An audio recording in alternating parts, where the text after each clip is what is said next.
Alright folks, this is your local random hero again. This video is about loving your enemies. I think that's the hardest thing to do, really. Yes, I'm doing my morning walk around, so I'm multitasking. The only thing I don't have is my earpiece, and I'm sitting back here talking on the phone and talking to you guys. That's the hardest thing to do, is love your enemies. After somebody sits back here and do you wrong, it's hard to sit back here and say, you know something, although you done me wrong, I'm still gonna love you. Because the human nature is if somebody sits back here and do a person wrong, is to sit back here and get them back for doing them wrong. And basically the whole philosophy, eye for an eye, as it said in the Bible. But you can't sit back here and be like, okay, you know, you do me wrong, I'm gonna do you wrong, because by trying to sit back here and do that and get people back, right, you're not really accomplishing anything.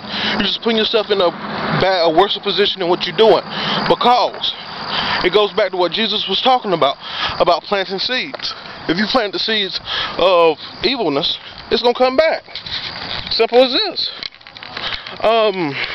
Best way to sit back here and just but as I said in the Bible. Alright, I can't remember the exact verse right now because my mind is if somebody do you wrong, right, you do them good, you do them better, because by doing so you are dumping hot coals upon their heads.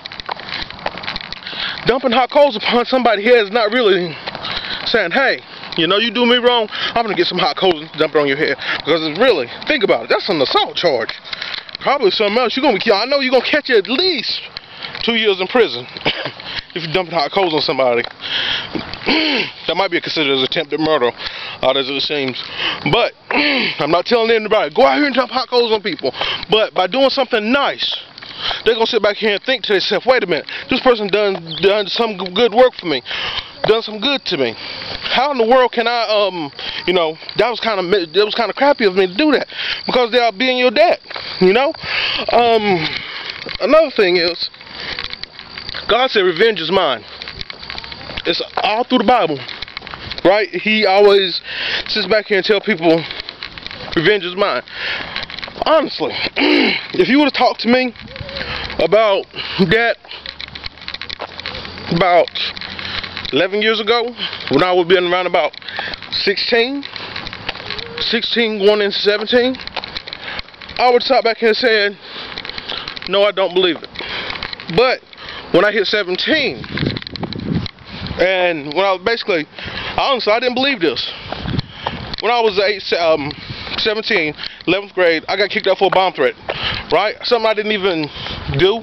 It was just a couple kids who sat back here, thought it was funny to sit back here and lie on me, right? It took some time for God to get them back. One boy committed suicide, which is, I'm not sitting back here saying, well, it was good that he done that. God got him back because he made him commit suicide. But another one who told a lie on me, he had a scholarship and he lost his scholarship because he got caught, I guess, dealing drugs or something like that. I'm not sitting back here, and the other guy who sat back here and said that, well, the other guy just been in and out of jail. So, but what I'm saying is, God has got all my enemies back. The only thing it took me was that one day I prayed earnestly. I prayed a prayer, and I kept praying to God.